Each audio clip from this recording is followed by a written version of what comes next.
우리 깐부잖아. 저 지금 뭐 같았어요? 여러분, 넷플릭스 다들 보고 계시죠? 저 지금 입은 이 옷 색깔 보니까 뭐가 떠오르세요? 네, 맞습니다. 바로 오징어 게임인데요. 제가 오징어 게임을 진짜 너무너무 요즘에 재밌게 거의 9편까지 있잖아요. 근데 하룻밤 만에 밤새면서 진짜 다 보고 완전 몰입해서 봤습니다. 진짜 이정재 씨 그리고 그 깐부 할아버지 연기가 너무 끝장나더라고요. 근데 이 오징어 게임에서 그 깐부 할배, 이 오일남, 이 할아버지가 거기서 뇌종양을 앓고 있다고 나오는 거 다들 보셨죠? 네, 맞아요. 뇌종양을 앓고 있는데 그 뇌종양 앓고 있는 장면들 한번 구슬치기 이런 거 한번 보도록 할게요. 자, 가져. 자네 거야. 우리는 깐부잖아. 깐부끼리는 네 거, 내 거가 없는 거야. 그동안 고마웠네. 자네 덕분에 잘 있다가 가네.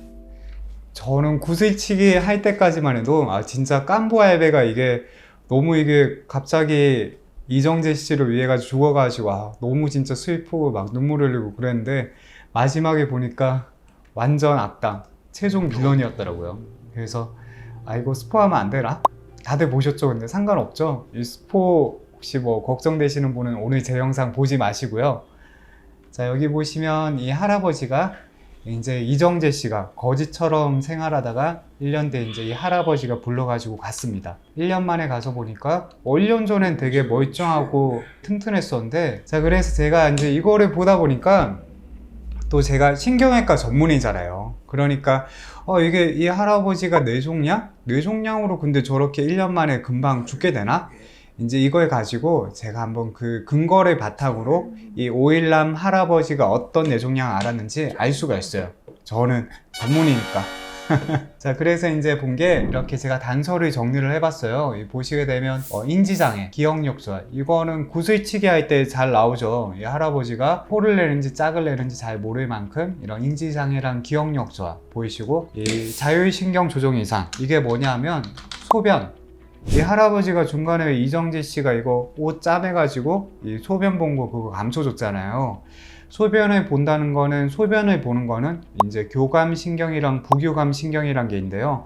이 교감신경, 부교감신경은 이제 우리 몸의 생리현상을 조절하는 이런 자율신경이라고 해요. 근데 그 자율신경 조절에 약간 이상이 생겼다, 이렇게 이제 판단을 했었고, 뭐 다른 말로 이거 하나로 뭉뚱거려가지고 기억력 저하, 인지장애, 소변 보고 이런 거 뭐라고 합니까?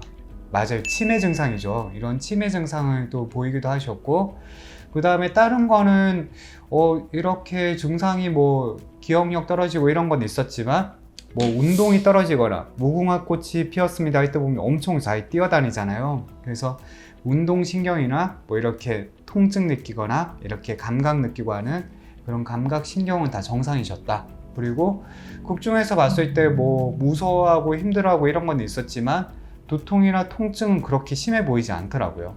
자, 그런데 이렇게 어떻게 보면 생각만큼 심하지 않은데 별로 안 심한 것 같은데 1년 만에 돌아가셨어요. 자, 그럼 이게 그냥 극중의 설정일 뿐이고 실제 뇌종양이 이렇게 발생하는 건 없냐? 아닙니다. 이게 있습니다. 자, 그럼 이게 어떤 뇌종양인지 명탐정 코난에 빙의해가지고 한번 조사해 보도록 하겠습니다. 자, 보시게 되면, 자, 제가 여기 이제 찾아놓은 자료가 있어요. 여기 보시면 국가암정보센터 암정보가 있는데, 이 뇌종양이라는 걸 보게 되면요, 자, 뇌종양은 쉽게 얘기하면 원발성, 그러니까 머릿속에서 생기는 뇌종양하고, 그 다음에 전이성, 그러니까 예를 들면 보통 폐암, 예를 들어서 폐암이 걸리면 이 폐암이 전이가 잘 되는 곳이 머리로 전이가 잘 되거든요. 이런 식으로 이제 몸의 어디 다른 부위에 생긴 암이 머리로 전이가 돼가지고 생기는 이 전이성 뇌종양, 이 두 가지로 나뉩니다. 지금 제가 말씀드린 이 원발성 뇌종양이랑 그 다음에 전이성 뇌종양은 악성, 보통 일반적으로 생각하는 이거 뭐 걸리면 진짜 큰일 나는 거, 이게 이제 악성 뇌종양으로 되는 거고, 이거 말고 양성, 쉽게 생각하면 머릿속에 생긴 사마귀 같은 거예요. 우리가 사마귀도 이게 혹이 생겼지만 그걸 치료 안 한다고 해서 크게 문제가 되진 않잖아요. 그것처럼 양성 뇌종양도 있습니다. 자, 그럼 크게 분류는 악성, 양성이 나뉘고 이 우리가 오늘 얘기할 이 악성, 그러니까 걸리면 큰일 나는 거, 약성 중에서 종류가 두 가지는 전이성하고 머리의 원발성, 머릿속에서만 생긴 거, 첫 번째로 생긴 거 이걸로 나뉘는데, 자, 그런데 할아버지가 봤을 때 이 깐부 할아버지는 뭐 특별하게 다른 뭐 호흡이 곤란하거나 뭔가 다른 질병에 대한 정보는 없었어요. 근데 뇌종양이 생겼어 이렇게 이제 얘기를 했잖아요. 머리 검사 초반에 대사에 보면 나옵니다. 살 낙이 없다, 재미가 없다 이렇게 얘기하시는데, 그래서 이제 머릿속에 생긴 원발성, 이 뇌 자체에 생긴 이 뇌종양 중에서 자 60대 이상, 이 할아버지가 극 중에서 보면 한 7, 80대로 나오셨는데 그 60대에서 이제 가장 확률적으로 높은 것들이요. 자, 보시게 되면 확률이 중요하죠. 자, 여기 관련 통계가 나옵니다. 관련 통계를 보게 되면 2020년도에 이제 중앙암 등록본부, 우리나라가 이런 통계나 이런 거는 상당히 선진국이에요. 엄청 잘 돼 있어요. 그래서 이제 이게 보면 암이 24만 3,837건의 암이 이제 새로 생겼는데, 그 중에서 뇌종양이 남녀 합쳐서 1,830건, 1,830명의 이제 뇌종양 환자가 생겼고요.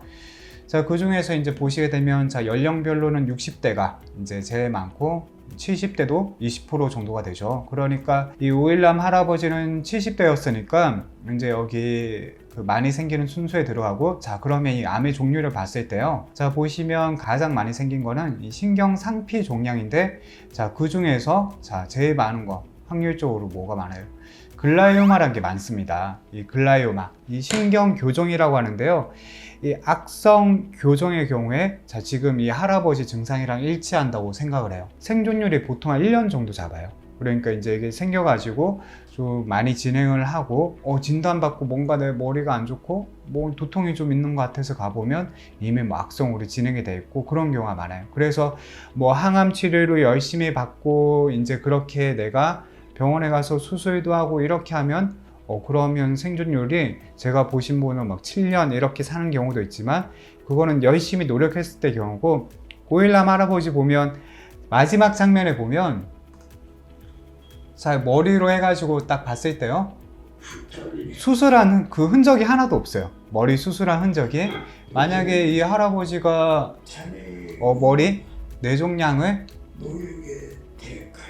수술을 했다 그러면 머리에 이제 흔적이 있거든요. 그럼 뭐 뒤통수에 수술한 거일 수도 있지 않냐. 근데 뒤통수에 이 교종이 생겼을 가능성이 좀 많이 낮아요. 왜냐하면 자 뒤통수에 담당을 하는 거는 후두부가 있고, 이 후두부 아래 손해가 있는데, 이 손해는 담당하는 게 균형 감각을 담당해요. 만약에 뒤통수에 이 손해 쪽에 그 교종이 생겼다, 뇌종양이 생겼다 이러면 할아버지는 무궁화 꽃이 피었습니다 해서 그렇게 빨리 달려갈 수가 없었을 거예요. 그래서 이건 아니고 후두부도 아닐 거예요. 후두부는 보통 뭐랑 상관 있냐 하면 이게 시각신경이랑 연관이 있어요. 그래서 후두부에 만약에 종양이 생기면 이 눈으로 보이는 시신경이 고장이 나는 경우가 많거든요. 이제 근데 그런 뭐 할아버지가 보이거나 이런 거는 잘 보셨다고 생각하거든요. 그 무궁화 꽃이 피었습니다 보면 멀리 있는 그 인형 머리 돌아가는 것도 다 잘 보셨잖아요. 그래서 제가 생각하는 거는 머리 앞쪽에 전두엽 쪽이지 않을까 이제 그렇게 생각을 해보고요.